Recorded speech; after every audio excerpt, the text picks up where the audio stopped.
నువ్వు వీడిగా ఎదురుగా అవుతా నా తల్లి నువ్వు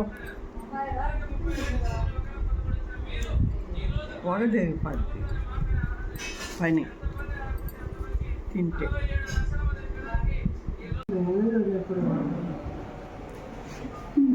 బాగైనాక నువ్వు ఇంటికి వచ్చి మంచం మీద కూర్చొని